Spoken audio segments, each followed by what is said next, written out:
일평생 고달픈 인생을 살지 않으면 안 될 우리의 무지함과 연약함 가운데 생명의 은혜를 베풀어 주신 우리 아버지 하나님, 그래서 어떠한 상황 속에서도 하나님과의 화평함 속에서 영혼의 평안함을 누릴 수 있게 하신 거 감사합니다. 수요 예배로 모인 우리가 하나님께서 베풀어 주신 그 평강의 은혜를 또 기억하고 또 올리며 하나님 앞에 감사의 찬양을 올리며 우리 영혼의 이 현실의 여러 가지 상황 속에서 자유함을 또 느끼게 하시고 누리게 하시고 하나님을 향해 나아가는 그 기쁨을 허락해 주셔서 감사합니다. 여전히 죄악을 묻힌 손과 발을 지니고 왔습니다. 심령의 악함과 하나님의 은혜를 참으로 욕되게 한 그러한 모습들도 그대로 지닌 채 나와 우리 주 예수 그리스도의 이름 붙들고 하나님 앞에 나아가오니 저희를 긍휼히 여겨 주옵시고 저희의 허물을 가려주시고 씻어주시옵시고 또 하나님께서 주신 새 생명의 그 형상을 또 회복해 주시고 그리하여 또 하나님의 말씀의 진리 가운데로 우리가 힘을 다해 또 함께 나아가며 그 말씀 안에서 주시는 위로와 소망과 또 우리가 믿음으로 살아갈 수 있는 용기를 얻는 이 시간 되게 인도하여 주옵소서. 아버지 하나님, 세상의 여러 가지 모습 한없는 참담함과 고통 속에서도 저희는 오직 하나님만을 바라보며 하나님의 위로와 하나님의 또 그 상처와 아픔과 고통을 씻게 해주시고 또 일으켜주시는 은혜를 구할 수밖에 없는 저희들임을 고백하오며 이 나라 우리 이웃들의 그 아픔 가운데 주님 함께 해주시고 참으로 이 민족이 또 이 아픔을 또 이겨내고 그래서 함께 서로 위로하고 또 새롭게 세워가는 나라가 될 수 있게 은총을 베풀어 주시옵소서. 아버지 하나님, 그러한 참담한 고통이 그들이 다른 이들보다 더 죄가 많아서도 아니에요. 우리가 그들보다 죄가 없어서 그러한 참담한 상황에서 제외된 것이 아니라고 하는 것을 우리가 이 시간 나눈 누가복음의 말씀을 통해서 우리가 기억하고 그래서 이 역사를 주관하시고 인생을 주관하시는 하나님을 우리가 경외함으로 바라보며 우리가 엎드릴 수 있는 우리들, 그래서 우리의 마음의 허리를 동이고 우리가 주님을 즐거워하며 기뻐하는 가운데서도 하나님의 그 섭리 안에서 하나님을 경외함으로 지낼 수 있는 심령을 갖출 수 있도록 인도하여 주시옵소서. 오늘도 생명의 말씀을 저희가 듣고자 합니다.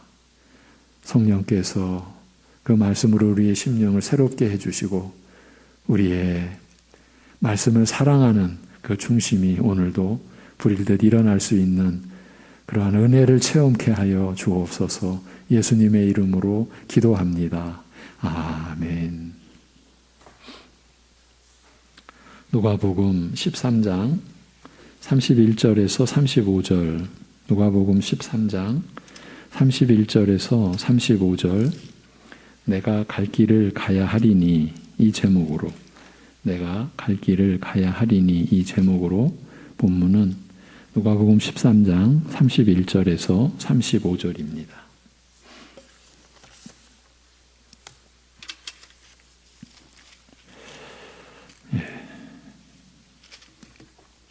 오늘은 우리 수요예배 가족 모두 함께 합독하도록 하겠습니다. 31절부터 다 같이 그 때에 어떤 바리새인들이 나와서 이르되 나가서 여기를 떠나소서.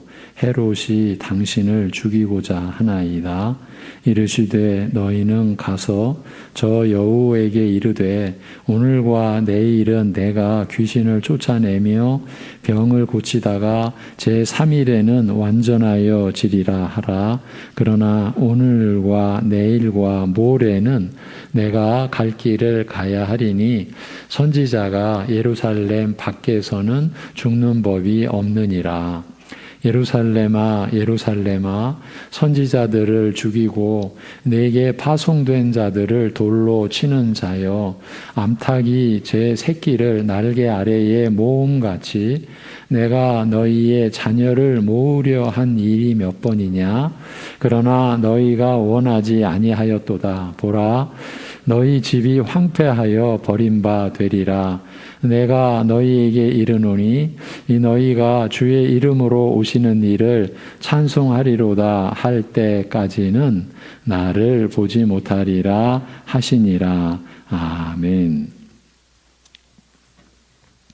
지난주 말씀에서는 지극히 미미하게 시작된 천국이 천하 모든 민족이 깃들일 큰 나라를 이룰 것이라 하신 말씀에 대하여 살펴보았습니다. 겨자씨와 같이 지극히 작고 미미한 모습으로 시작되었으나 천하 만민이 참여하는 큰 나라가 될 것이며, 이와 함께 반죽 속에 넣은 적은 누룩이 전체를 부풀게 하듯이 미미하게 시작된 천국이 온 세상을 뒤바꾸어 놓을 것이라. 썩고 부패한 인간의 영혼을 변화시키는 내적 변화를 통하여 세상 가운데서 근본적인 변화를 만들어낼 것이라고 하셨습니다. 천국의 시작이 극히 미미하다는 말씀을 들은 어떤 사람이 여쭙기를, 이것은 결국 구원 얻는 자가 적다는 뜻입니까? 라고 물었습니다. 지난 시간 나눈 내용을 되돌아보는 겁니다. 영육간의 얽매인 자들을 그 매임에서 노연하게 하시는 예수님의 안식을 거부하는 이스라엘. 특히 그 지도자들의 모습을 생각한다면 비록 예수님과 더불어 천국은 임하였고 이미 시작되었다고는 하나 참으로 미미한 모습이라 하지 않을 수 없었습니다. 그렇죠? 예수님께서 친히 누가복음 12장 32절에서 말씀하시기를, 하나님께서 천국 주시기를 기뻐하신 자들을 가리켜 너희 적은 약물이라고 부르셨습니다. 따라서 천국을 약속받은 이스라엘 안에서조차 천국이 이처럼 미미하게 실현된다면 이것은 결국 구원 얻는 자가 적다는 것을 의미하지 않는가라는 뜻의 질문이었을 것입니다. 예수님께서 대답하시길, 천국이 이스라엘 가운데서 이와 같이 미미한 것은, 즉 구원 얻는 자가 적은 것은 그들이 문과 길을 잘못 택하였기 때문이라 하셨습니다. 구원 얻는 자가 적으니까라는 물음에 좁은 문으로 들어가기를 힘쓰라. 우리는 마태복음의 산상수훈을 통해서 받은 말씀이죠. 누가복음은 이 맥락에서 구원 얻는 자가 적으니까라는 물음에 좁은 문으로 들어가기를 힘쓰라고 대답하신 것은, 많은 사람들이 이것이 아닌, 이 좁은 문이 아닌 다른 문, 곧 넓고 평탄하나 잘못된 문을 선택한다라는 뜻이요, 바로 이것이 구원 얻은 자가 적은 이유라고 간접적으로 밝히신 것입니다. 예수님께서는 제자들에게 일깨우시기를, 영생으로 인도하는 문과 길은 좁고 협착하여 찾는 자가 적다고 하셨습니다. 그래서 우리가 지난 시간 좁은 문, 좁은 길에 대한 근본적 그 정의를 확인할 수 있었죠. 여러 가지 관점에서 좁은 문, 좁은 길에 대하여 말할 수 있겠지만, 하나님의 말씀인 성경이 우리에게 제시하는 그 좁은 문에 대한 어떻게 보면 정확한 개념을 지난 수요일 이 시간에 우리가 다시 확립할 수 있었습니다. 구원에 이르는 문은 단 하나, 예수 그리스도 한 분뿐이기 때문입니다. 그래서 좁은 문인 거예요. 좁은 길인 거예요. 예수님을 통하지 않고서는 구원의 하나님, 우리를 구원하시는 하나님의 사랑을 알 수 없기 때문입니다. 이 길이 참으로 좁고 협착하다라는 것을 이렇게 가르치기도 하셨습니다. 이제 근본적으로는 예수 그리스도 한 분뿐이기 때문에 구원에 이르는 문은 그래서 좁은 문, 좁은 길이다라고 하셨고요. 또 이렇게도 가르치셨습니다. 그리스도의 문으로 들어가기 위해서는 그리스도를 진정한 나의 구주로 믿고 영접하기 위해서는 나를 부인해야 한다고 하셨습니다. 예. 이 좁은 문인 예수 그리스도의 문으로 들어가기 위해서는, 그래서 그리스도를 나의 진정한 구주로 믿고 영접하기 위해서는 나를 부인해야 한다는 것입니다. 세상 어느 것과도 천하와도 바꿀 수 없는 나를 부인하고 죽여야 한다고 하셨습니다. 우리가 생각하는 것, 행동하는 것, 느끼고 바라며 욕망하는 것 하나하나를 살펴보면 우리가 어떤 명목과 이유를 갖다 붙이든지 그 뿌리에는 항상 나라고 하는 것이 자리 잡고 있습니다. 제가 주일 일부 예배에는 영상 녹화라는 것이 조금은 저를 부담스럽게 합니다. 그래서 어떻게 보면 원고에 그냥 충실해서 전해드리는데 2부 예배 때는 제가 조금은 좀 이거를 자유롭다고 해야 되나?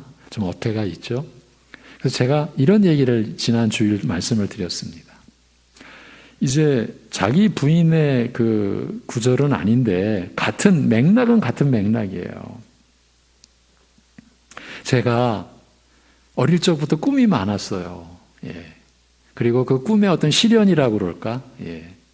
제가 20대 때에는 20대 초반에 어떤 꿈, 청춘, 젊은이들의 어떠한 꿈을 제가 마음속으로 꿨는데 사실은 그게 제가 그 시절, 그 꿈이 펼쳐지는 그런 상황을 제가 경험하기도 했죠. 구체적으로는 말씀을 드릴 수가 없습니다. 구체적으로 말씀을 드리면 지 자랑하는 거니까.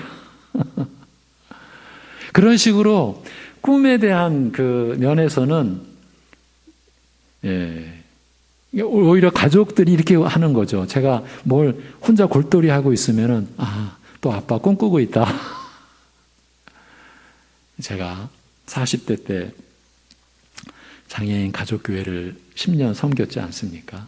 저는 그때 우리 국내에 이 장애인 섬기는 그런 공동체, 그리고 외국의 그러한 사례들, 그러한 자료들, 서적들 이렇게 탐사하면서 저 혼자 꿈을 꾸기 시작을 한 거죠. 그런데 하나님의 은혜로 어느 순간 제가 어릴 적부터 꾸어왔던 꿈들을 보게 된 거예요. 제 영혼이 어두워서 제가 마음으로 꿈꾸던 것의 실체를 못 봤거든요. 그런데 그 40대 어느 시점에서 하나님의 은혜로 그 꿈의 실체를 보게 된 거죠. 별거 아니었어요. 제가 어떤 사회의 뭔가를 위해서 우리 장애인 가족들이나 친구들을 위해서 뭔가 꿈을 꾼다고 했는데 그리고 실제로 이러한 공동체를 이루고 저렇게 하고 막 했는데 나중에 가서 보니까 주인공은 저더라고요. 그때 제가 너무 소스라치게 놀란 거예요. 수십 년 동안 헛된 꿈을 꿔왔구나. 왜? 내가 중심이었으니까. 거기에 예수님도 동원되고 하나님의 은혜도 동원되고 그런데 어느 순간 성령께서 이 어두운 영혼을 밝혀주신 거죠. 그리고 그 꿈의 실체를 보게 해주신 거죠. 네가 다 주인 아니냐? 주인 노릇하는 거 아니냐? 제가 지금 웃으면서 얘기는 하지만요. 저에게 있어서는 너무 소름 끼치는 충격이었고 좌절이었고 그랬어요. 제가 주인공이었어요. 결국은 나를 드러내기 위함이었던 거죠. 우리가 어떤 명목과 어떤 이유를 갖다 붙이든지 우리가 생각하고 행동하고 느끼고 바라고 욕망하고 하는 그 하나하나를 살펴보면 그 뿌리에는 항상 나라는 것이 자리 잡고 있는 거죠. 마음에서 일어나는 모든 생각과 뜻과 계획, 욕망과 바람, 모든 행동의 그 배후를 깊이 들여다보면 모두가 단 한 가지, 나라고 하는 것을 중심으로 나를 위해, 나 때문에 움직이고 있습니다. 자아에 대한 집착이라는 것이 이렇게 엄청난 것이에요. 이렇게 대단한 것이에요. 세상 전부를 다 잃어도 마지막까지 붙드는 것이 바로 나인 것입니다. 그리스도의 문으로 들어가려면 이러한 내가 부인되고 죽어야 합니다. 이것이 예수 그리스도의 말씀이십니다. 모든 것이 나를 중심으로 하여 나를 위해 나 때문에 돌아가던 세계가 무너져야 하는 것입니다.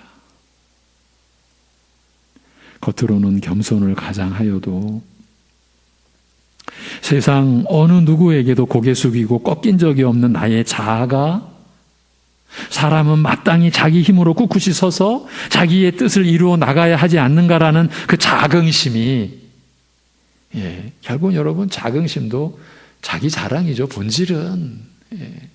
그 자긍심이, 그래서 누가 나의 이런 자존심을 건드리기만 해도 폭발하는 그 교만이, 내가 너보다 못한 것이 뭐야라는 이 약한 오만이 그리스도 앞에서 무너져야 하는 것입니다. 내가 그처럼 붙들고 애지중지하며 세우고 싶어하던 그 나라는 것이 실상은 누더기같이 누추하고 더러우며 멸망을 기다리는 악하고 비참한 죄인임을 보아야 하는 것입니다. 여러분, 이것이 은혜죠. 이 영혼의 어두움을, 우리의 마음의 어두움을 주님의 은혜가, 성령님의 역사가 비춰주지 않으면 이걸 못 보는 거예요. 이거를 봐야 되는 거예요. 그리스도 안에서 이 나라고 하는 것이 그렇게 부인된 다음, 나의 자아가 죽임을 당한 후에 그리스도 안에서 태어난 새로운 나, 하나님의 사랑과 은혜의 품 안에 안기어 있는 나, 항상 하나님의 뜻을 먼저 생각하며 하나님을 기뻐하고 순종하고자 하는 나, 창조주 하나님 앞에서 지극히 비천한 자임을 의식하는 나, 그리스도의 은혜를 떠나서는 도저히 살 수 없는 나를 발견하여야 하는 것입니다. 사실 우리의 신앙의 이 과정을 보면은요, 우리가 하나님의 은혜를 입어 예수를 구주로 믿은 그 생애가 사실은 이러한 자기를 지금 보고 자기를 발견해가는 그 과정이죠. 제가 주일날, 제가 2부 예배 때는 조금 그 1부 예배와는 좀 다른 어떤 이제 좀 색깔이 좀 나왔던 것 같아요. 사실은 똑같은 원고를 가지고 말씀을 전하는데도 제가 그때 이런 말씀을 드렸어요. 우리 남자 성도님들을 제가 일단 주목하면서 아내 되신 분들을 바라보라. 한 가지 배울 점이 있다. 아내의 일을 보면, 사람이 살아가는 데 있어서는 은퇴도 없고 휴가도 없구나. 그걸 어쩌면 보게 될 것입니다. 부부가 휴가를 가도 아내 되는 사람은 뭘 먹어야지? 남편을 뭘 먹여야지? 사실 휴가가 아니에요. 그리고 그 일은 은퇴가 없어요. 우리가 일상에서 그런 것을 배울 때 사실은 우리 인생의 본질을 또 배우게 되는 거죠. 여러분, 하나님이 우리의 육신의 호흡을 이제 그만 멈춰라. 이제 흙으로 지음받은 육신은 흙으로 보내고 내가 너의 영혼을 부를 테니, 그리고 영원의 새 생명의 호흡을 줄 터이니 육신의 호흡은 그만해라. 그게 육신의 죽음이지 않습니까? 그 순간이 올 때까지 사실 우리는 쉼도 없는, 사실 본질적으로는 휴가도 없는, 은퇴도 없는, 그게 우리 인생의 고달픈 현실이죠. 왜 그렇습니까? 첫사람 아담으로 인하여 죄가 들어옴으로 인해서 인생의 그 이 바탕은 이렇게 이루어졌어요. 우리 역시 그 인생을 살아가는 거죠. 그런데 놀랍게도 우리는요, 그런 고달픈 인생 속에서 하나님의 은혜가 비추어지고 우리를 보게 되는 거죠. 그래서 내가 부인 되어져야 되고 내가 죽어야 되는구나. 그리고 그리스도 안에서 새 사람 된 나를, 하나님의 사랑과 은혜의 품 안에 안긴 나를 보게 되는 거죠. 신자로서 10년 전 봤어요. 근데 10년 뒤에 더 뚜렷하게 보게 되는 거죠. 그러면 앞으로 10년 뒤에 내가 하나님과의 화평함을 누리는 그러한 새 사람 된 나를 더 또렷하게 보게 되는 거죠. 이것이 신자의 일생이죠. 날마다 우리가 이 은혜를 입는 거죠. 그리고 이 은혜를 입는 자리가 어디냐? 지금 여러분의 가정, 여러분이 사회에서 일하고 사람들과 만나며 살아가는 그 여러분의 삶의 현장이죠. 그 속에서 하나님은 우리를 영원한 하나님의 사람, 아들, 자녀, 딸로 빚어가시는 거죠. 이것이 신자의 일생이죠. 그렇기 때문에 역설적으로 보면요, 하루하루가 소중한 거예요. 그래서 산상수훈에서 내일 일은 누가 염려한다고요? 내일이 염려할 것이다. 내일이. 한날의 괴로움은 그날로 족하다. 그 말이 뭡니까? 오늘. 우리가 살아가는 오늘 주님과 교통하고 나에게 주어진 삶의 자리에서 평범하죠. 우리가 감당해 가는 거는. 그런데 그 평범한 감당 속에 우리는 하나님의 나라를 소망하고 하나님의 이름이 거룩히 여김받는 것을 우리가 바라고 하늘에서 이루어진 것 같이 하나님의 뜻이 우리 같은 것을 통해서 이루어지는 것을 소망하고 살게 된 거죠. 이게 누굽니까? 우리 신자들이죠. 그래서 예수님께서 일용할 양식을 구하라고 하는 것이 얼마나 우리에게 값진 기도의 그 본인지 모르죠. 오늘도 우리 일용할 양식을, 그 일용할 양식은 영적인 양식, 육적인 양식 다 포함된다고 봐야죠.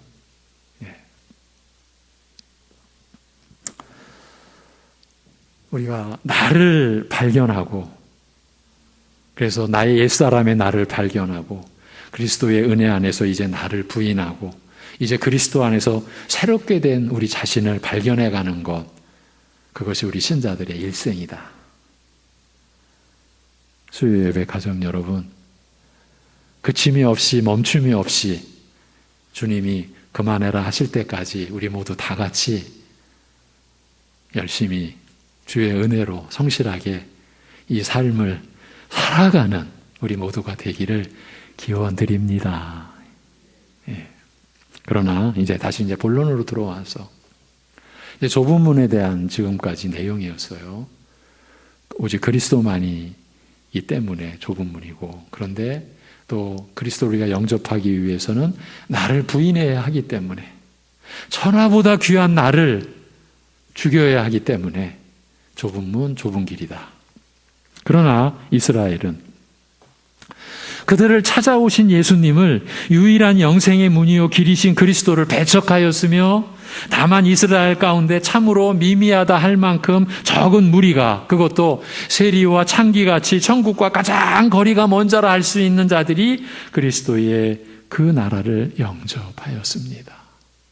그리고 그리스도라는 좁은 문으로 구원에 이르기를 거부하는 이스라엘의 결국에 대하여 말씀하시기를, 이 영생의 문이 항상 너희를 위하여 열려 있지는 않을 것이며 주인이 이 문을 닫아버리는 날 천국을 약속받았던 너희 이스라엘은 오히려 천국 밖에 쫓겨날 것이요, 오히려 본래 이 약속과 아무 상관없던 이방인들이 천하 사방에서 나와 믿음의 조상들과 함께 천국에 들어가리라고 말씀하셨습니다. 예수님의 말씀입니다.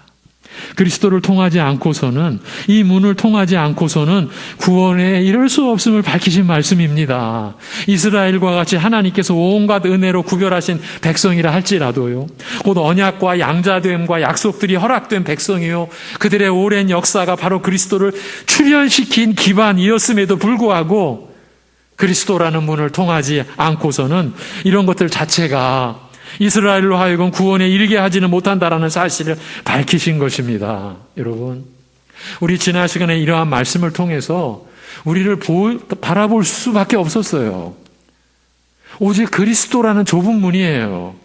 지금 이스라엘이 외적으로 갖췄던 것을 오늘날 누가 흉내낼 수 있겠습니까? 그런데 그런 것들이 다 헛된 것이었어요. 오늘날 그러한 이스라엘이 갖췄던 것과는 비교도 안 되는 어떤 외적인 것 가지고 자기 구원의 어떤 확신을 갖고 있다면 그건 거짓 확신인 거죠. 예. 내가 뭘 좀 했는데 여러분 무서운 겁니다. 예. 결코 외적인 것으로 인해서 그리스도라는 문을 통하지 않고서는 이르지 못할 그 구원에 마치 자기가 그 외적인 것으로 연관된 것처럼. 그런데 우리의 현실을 보십시오. 교회 자체가, 하나님 나라로 세워지는 교회 자체가 그 외적인 것에 우리의 마음이 이끌리도록 하는 그러한 모양새가 있지 않습니까? 예.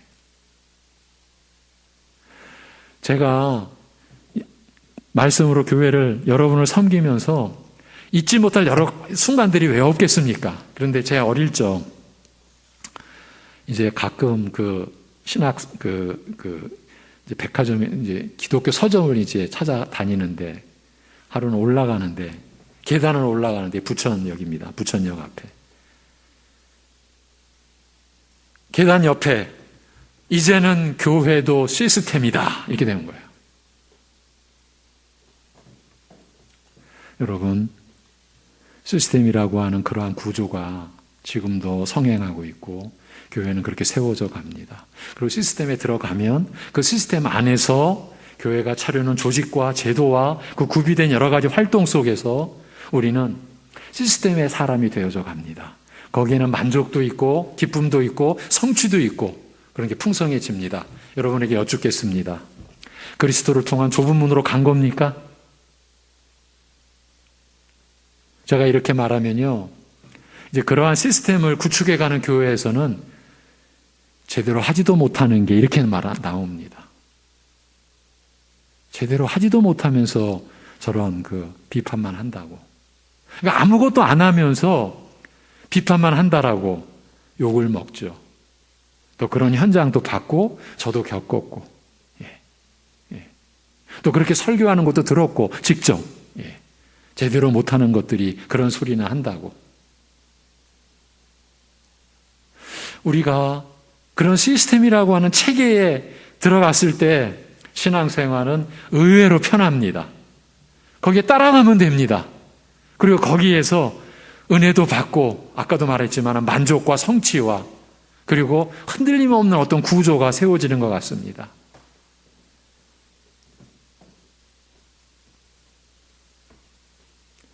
오늘날 교회가 어떻게 보면요, 더 어둠 속으로 들어가는 것 아닌가 싶습니다. 그리고 그러한 체제 속에서 이제 문제는 그러한 체제 속에서 구축하는 어떤 이제 그 교회의 프로그램이 있습니다. 그 실체를 들어가면은 이제 드러나게 됩니다. 저는 최근에 한국 장로교회를 대표하는 큰 교회의 그런 시스템과 거기서 중보기도단의 활동에 대해서 상세하게 듣게 되었습니다.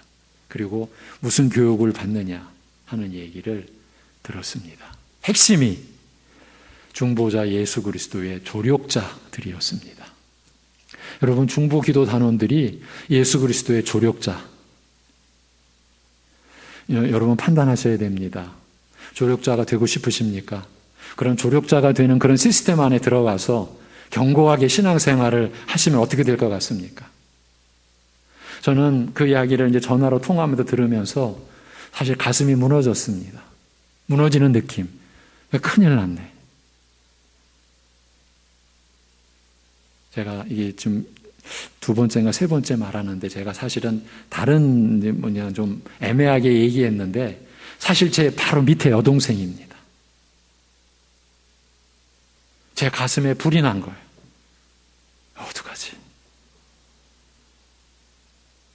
어떡하지? 선이야, 권사입니다. 병원사, 이거 어떡하지? 예수님의 조력자? 어떻게 한국 장로교회를 대표하는 그런 큰 교회에서 어떻게 그렇게 말씀이 무너졌는데 그 누구도 분별을 못하지? 이게 여러분 현실이에요.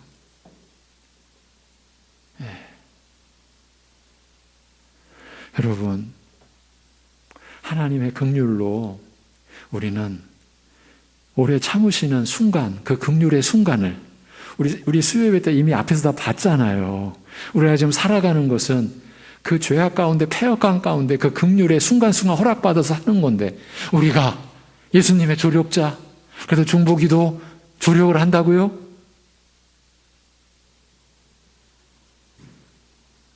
그렇게 분별이 안 되니? 동생한테 하는 말이죠. 그도 60대 중반입니다. 선이라고 그랬다가 병원사라고 그랬다가 그게 분별이 안 되니? 어떻게 우리가 예수님의 조력자라는 그런 명칭을, 그것도 아주 체계적으로 조직적으로 이렇게 할 수 있니? 두려운 거죠.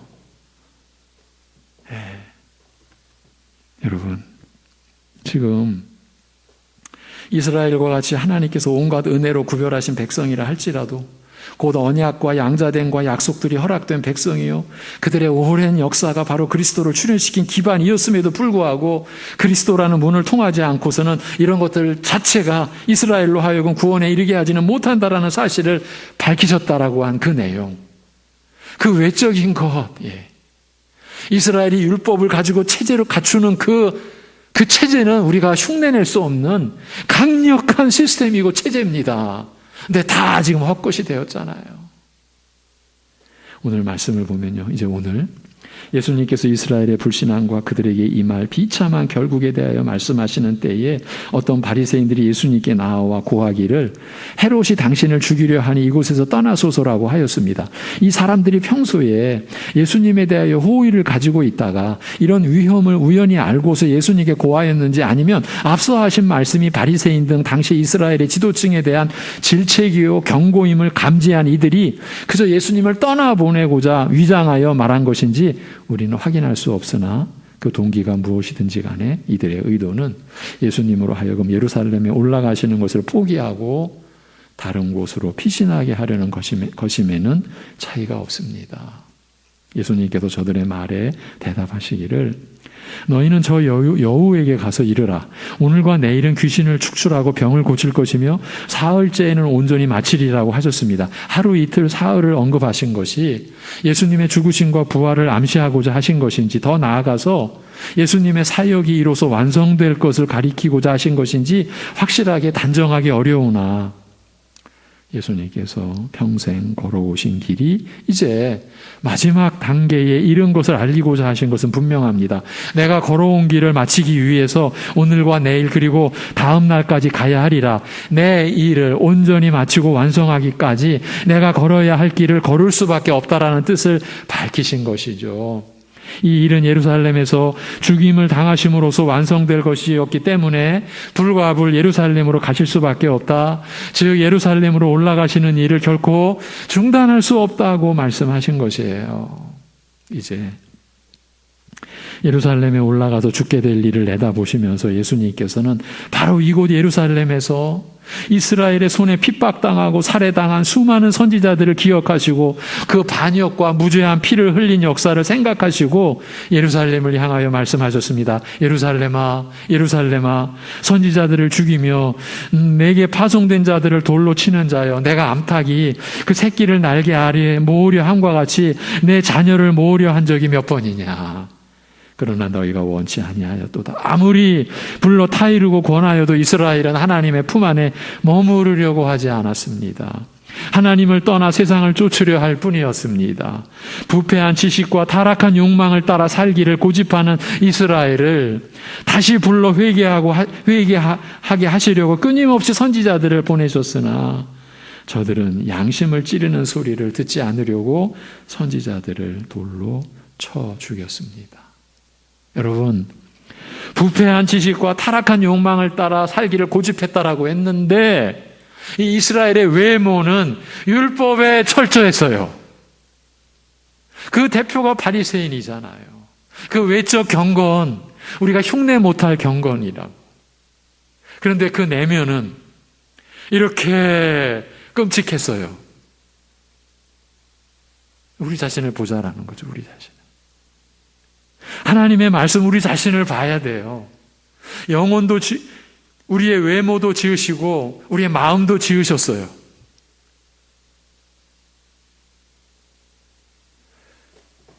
바깥 것도 지으시고, 안에 것도 지으셨어요.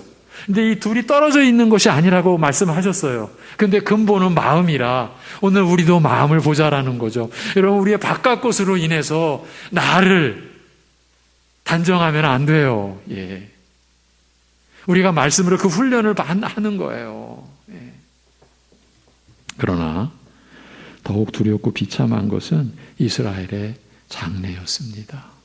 이스라엘은 이러한 배역의 역사를 회복하지 못하고 이제 최후로 보내신 하나님의 아들을 죽이게 될 것이며 이처럼 끝까지 죄악을 고집한 결과 그 집이 버리워 황폐하여 지리라고 하셨습니다. 구원의 문이 언제까지나 열려 있는 것이 아니라 이제 하나님께서 그 문을 닫아버리실 때가 머지 않았음을 경고하신 말씀입니다.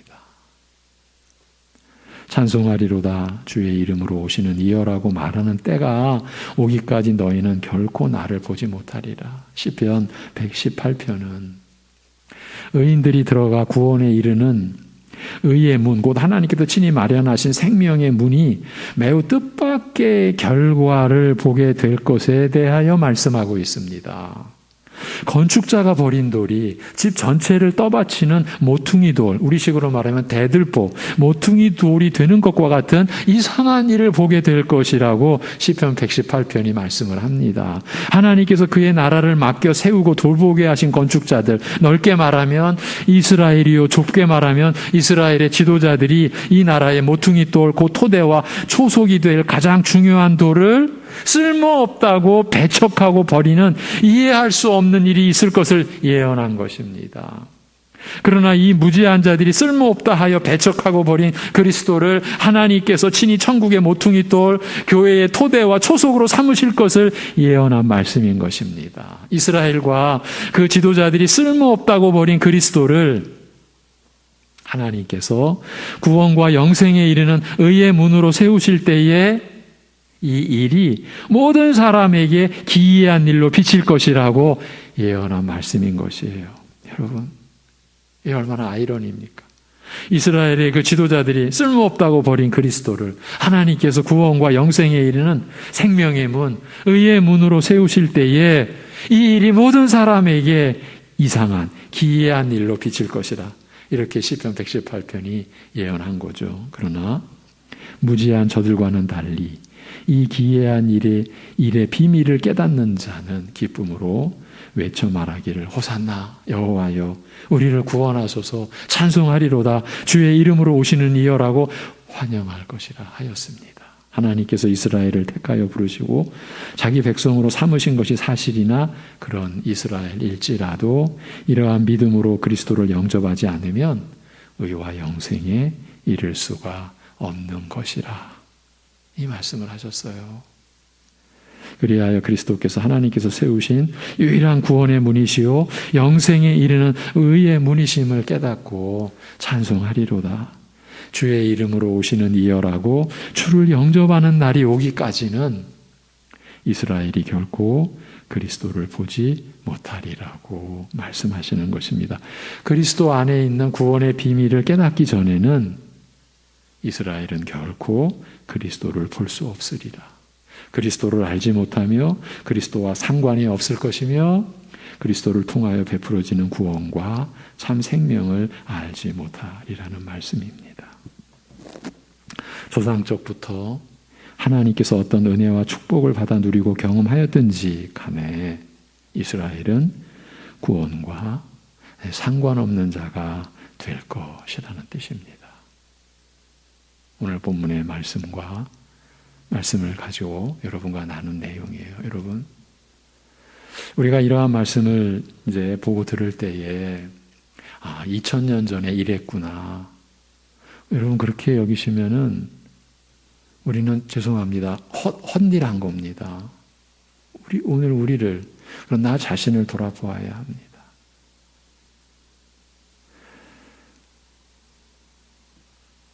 핵심은 그렇습니다. 이스라엘이라고 하는 그들이 지녔던 그 언약의 기반은요, 우리 이방인으로서는 꿈도 꿀 수 없는, 상상도 할 수 없는 그런 기반입니다. 언약의 그 기반. 그런데 지금 이스라엘은 구원과 상관없는 자가 될 것이라고 누가 하신 말씀입니까? 선지자도 아니요, 사도들도 아니요. 그 선지자와 사도들을 보내시는 주 예수 그리스도께서 직접 하신 말씀입니다. 오늘 우리를 바라봐야 하는 거죠. 과연 우리가 지금 그리스도라는 그 유일한 좁은 문, 그 좁은 길로 가고 있는가? 그리고 그렇게 하기 위하여 나를 부인하는 신앙 생활에 내가 첫 발을 디뎠고, 그리고 나를 부인하는, 그리고 날마다, 이제 누가복음에서는 날마다가 들어가요. 날마다 자기 십자가를 지고, 그 얘기는 뭡니까? 날마다 자기를 부인하지 않은 채로 살게끔 하는 환경이, 이 죄의 환경이, 우리의 욕망의 환경이 끊임없이 우리 안에 펼쳐진다라는 거죠. 그래서 날마다 자기 십자가를 지고 자기를 죽이는 거죠. 누구 때문에? 예수 그리스도 때문에. 우리가 이 영적 씨름으로 살고 있는지. 사실은요, 제가 말씀 중에 우리 인생은 휴가도 없고 은퇴도 없습니다. 하나님 부르시는 그날까지 라고 한 것은 이 말씀을 드리기 위함인 거예요. 주님이 우리를 부르시는 그날까지 우리는 날마다 자기를 부인하고 자기 십자가를 지고, 오늘도 내가 주님을 따르겠나이다. 따를 힘을 주옵소서 성령님이요. 그리고 말씀이 내 안에서 가려지지 않게 내 영혼을 비춰주셔서, 그래서 밝은 그 마음과 영혼과 눈으로 하나님의 말씀을 분별할 수 있게 해주시옵소서. 평생, 그리고 매일매일 우리가 이렇게 살아가는 것이죠. 기도하겠습니다. 하나님 아버지, 이스라엘의 과거와 지금과 더 비참하게 될 다가올 이스라엘의 미래에 대하여 말씀하시는 주님의 심정을 저희로 하여금 느낄 수 있게 하여 주옵소서. 오늘 하나님 보좌 우편에서 우리를 바라보시는 주님의 심정이 어떠할까? 우리 스스로, 우리 각자가 그 점을 생각하고 느낄 수 있게 하여 주시옵소서. 우리가 교회 안에서 하나님 나라를 상속받을 자로, 그렇게 그 약속을 기업으로 받은 자로 우리가 이렇게 믿음으로 살고 있는 우리의 지금 모습이, 지금 현실이 구체적으로 실제적으로 하나님의 말씀에 순종하는, 성령께서 우리의 마음의 할례를 행하시고 그 은혜 안에서 우리가 자신의 뜻이 아니라 하나님의 뜻을 구하고, 하나님의 뜻 앞에서 자신의 뜻을 기꺼이 포기하고 하나님의 나라를 구하고 하나님의 뜻을 구하는 삶이 실제로 우리 각자의 삶 속에서 이루어지고 있는지, 그렇게 펼쳐지고 있는지를 볼 수 있는 은혜를 우리에게 내려 주시옵소서. 그렇기 때문에 남들과 비교할 그러한 짬이 없고 여유가 없고, 나 스스로 우리 각자가 하나님 앞에서 그러한 삶을 살아야만 하기 때문에 어쩌면 서로에게 위로가 되고 격려가 되어야 되는데, 마치 나는 다 이룬 것처럼 남을 기웃거리고 그것으로 인하여 서로 비교하면서 갖는 너무나 어처구니 없는 아픔과 상처에서 우리가 노인받게 하시고 자유롭게 하여 주옵시고, 하나님의 말씀 우리 각자가 쫓는 그 열심, 그 진실, 그리고 그 성실한 신앙의 삶을 통해서 날마다 주께로 가까이 더 나아가고 주님과 동행하는 그 삶의 기쁨을 누려가는 우리 모두 되게 인도하여 주시옵소서. 하나님 아버지, 오늘 수요 예배에 우리 이재호 선교사님 가족이 함께 하셨습니다. 이제 이달 29일 또 저 먼 그 밀림 있는 그 부족들에게로 나아가실 그 행보를 이제 잠시 쉼을 가지며 또 잠시 여러 가지로 이제 준비한 그 일정을 마무리할 때 하나님께서 함께하여 주옵시고, 두 자녀와 우리 두 분 선교사님이 또 그 복음의 최전선, 제1선 영적 전쟁의 가장 치열한 곳으로 들어가는 그 행보를 주님이 이끌어 주시고 함께 해 주시고 담대케 하여 주시옵소서. 이 모든 것 주님께 의탁하오며 우리 주 예수 그리스도의 이름으로 기도하옵나이다. 아멘.